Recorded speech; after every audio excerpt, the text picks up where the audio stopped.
Perfect. I want to thank you all for coming. I can now confirm that we have credible whistleblower testimony alleging misconduct and government abuse that is resulting in preferential treatment for the president's son, Hunter Biden. Mr. Biden has been under investigation for tax crimes that include evading taxes on income from foreign sources. Only the Ways and Means Committee has the ability to report this information legally to the full House of Representatives and thereby make it known to the American public. Doing so is an important step in preventing future misconduct, encouraging other whistleblowers to come forward, and considering possible future legislative reforms.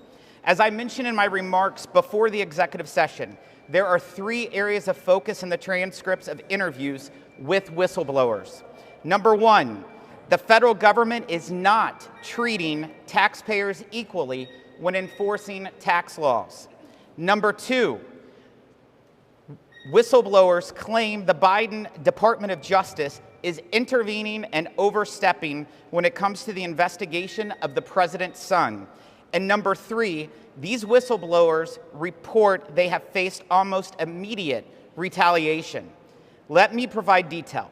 On number 1, not 1, but 2 IRS employees are blowing the whistle with evidence that the federal government is not treating taxpayers equally when enforcing tax laws. The whistleblowers were working on an investigation into Hunter Biden that opened in November of 2018 as an offshoot of a separate corporate investigation by the IRS. Let me emphasize, this was an investigation in the ordinary course of work at the IRS. It was not ordered by any individual, any chairman, or any political entity. The testimony we released today shows the IRS recommended charges against Hunter Biden that included attempt to evade or defeat tax, a felony, fraud or false statements, a felony, and willful failure to file returns, supply information, or pay tax. These tax crimes cover an estimated $2.2 million in unreported tax on global income streams to Mr. Biden and his associates from Ukraine, Romania, and China, totaling $17.3 million from 2014 to 2019. Mr. Biden personally received $8.3 million. Whistleblowers detail foreign payments to Mr. Biden, including $664,000 from the Chinese company State Energy HK, a large diamond worth $80,000, and a Porsche worth $142,000. These payments are just a fraction of the total, but they provide insight into a world of wealth and influence that no ordinary American would recognize. And what plea deal did Mr. Biden just receive? A slap on the wrist for charges that have put other Americans behind bars.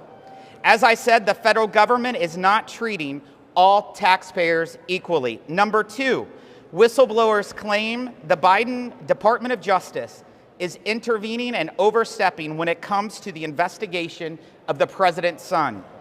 Despite what whistleblowers described as a clear-cut case for tax liability on these payments, IRS investigators say they found themselves hamstrung internally. The testimony we have just released details a lack of U.S. attorney independence, recurring unjustified delays, unusual actions outside the normal course of any investigation, a lack of transparency across the investigation and prosecution teams, and bullying and threats from the defense counsel. This was a campaign of delay, divulge, and deny.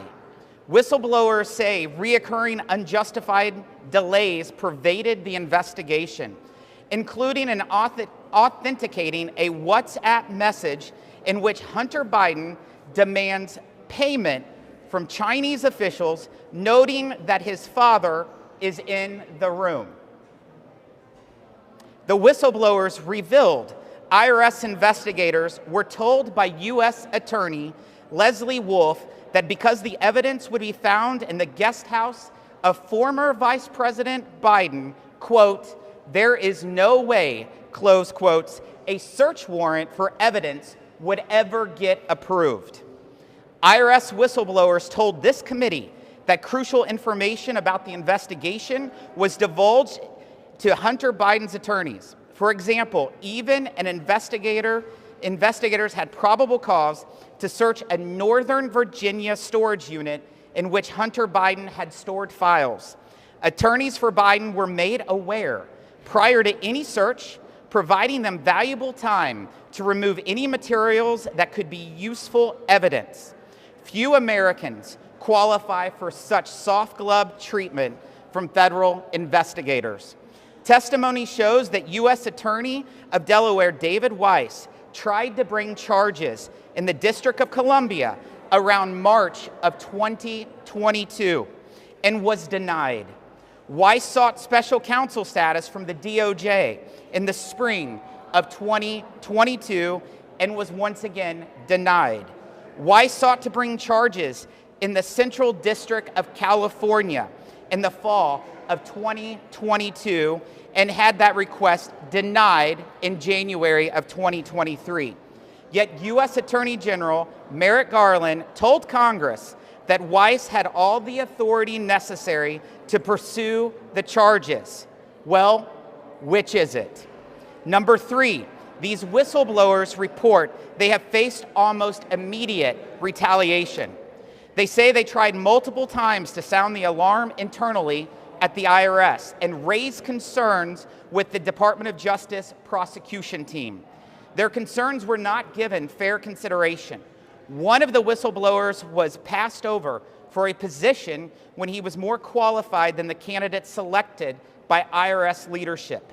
And roadblocks have appeared in the course of their other unrelated investigations.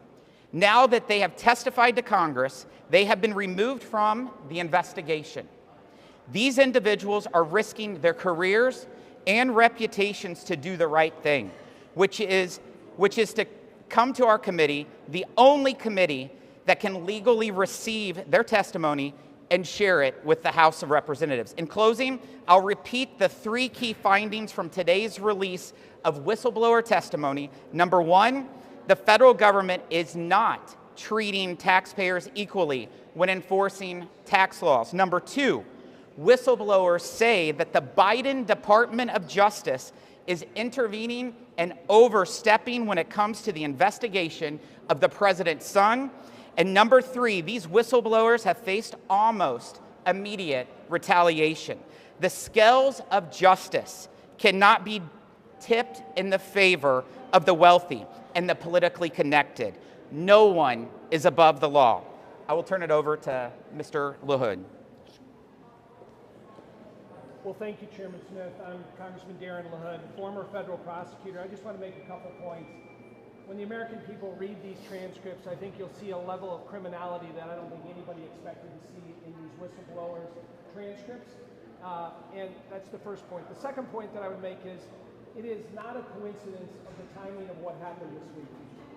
Everybody knew these transcripts and we had this hearing today was going to happen, and you had a plea agreement that was entered to on Monday. This could have been done a long time ago. It wasn't. So I want people to pay close attention to the timing and the plea agreement and what happened here today. Number 2, when you see the level of criminality that is revealed in these transcripts, I think there's going to be a lot more questions that people going to want to ask. Why didn't DOJ go further? Why didn't they look into a bunch of these allegations? Why was it done so abruptly and quickly, this type of plea agreement? As a former Department of Justice prosecutor, I think it's very unusual the way this plea agreement was entered into before all the evidence was received, and you'll see that through the whistleblower reports here today. So I give Chairman Smith a lot of credit for having this hearing today, releasing this to the American people. We'll leave it up to the media and the American people to read this and let them decide. Thank you.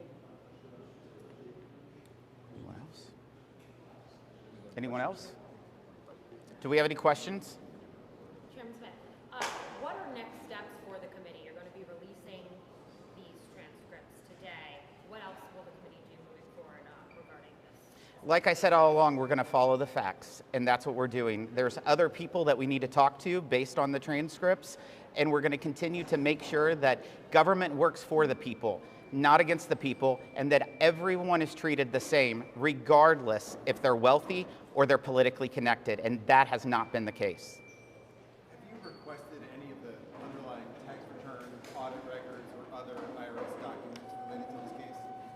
We have not requested any of Mr. Biden's tax returns, for example, if that's where you're getting at.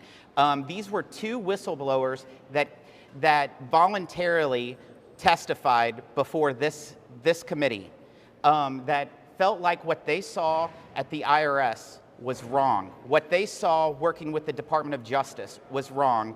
And the testimony was more than 14 hours, so you'll have plenty of time to be able to review them. Ranking Member Neal mentioned that one of the whistleblowers was someone you invited in yourself and not someone who came forward. What is your response? So that's kind of construed the wrong way. The first whistleblower absolutely came and contacted us.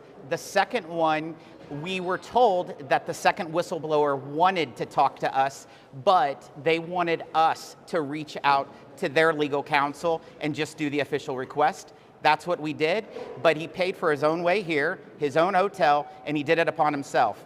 And secondly, Ways and Means, this isn't oversight or judiciary. You guys are not a law enforcement committee, but it seems like what you're doing seems to be going around investigating these issues that these whistleblowers bring up. What is the legislative purpose for this? Well, if you look into the history of the Ways and Means Committee, we have 6 subcommittees, and one is oversight. And so that is a responsibility. My first week, I set up a whistleblower hotline as chairman, and we have been getting a lot of whistleblowers from the IRS. And in fact, this is where the facts are leading. Of course, we have special authority under 6103 that certain taxpayer information can only be made public by our committee, and that's in fact what we did today, so that the process can continue, especially for the committees that might need information that we have. Will you be requesting any other materials from relating to this investigation regarding tax documents or underlying materials that these whistleblowers brought up in their testimony? We're not going to put the cart before the horse, but we're going to follow the facts and make sure that justice is taken care of. One of the allegations from Democrats is that one of the key witnesses recanted. What do you say to that? I have no idea what witness they're talking about. The 2 witnesses stood by it. And the Democrats, unlike the last time that anything was done like this, they've been part of the process the whole time. Both of the whistleblowers have every communication they've done with me, they've copied with the ranking member. The ranking member had opportunity to set in depositions with the whistleblower. He didn't do it. I did. I've met the whistleblower, I've spoken to him. I'm telling you, these people are credible. This is why we released the information. Can you talk about the timing of why right now it's important to make this information public and why you chose to take this step at this point in the investigation? You know, we've been pretty busy. Less than 5 months on the job here. We passed an economic package. We passed the most bipartisan trade agreement. And we've been doing aggressive oversight that may not have been so public because of 6103. We've had to be quiet. We were at the opportunity that this is the point. Just so happens that other people decided to move at the same time. So thank you all very much. We appreciate it.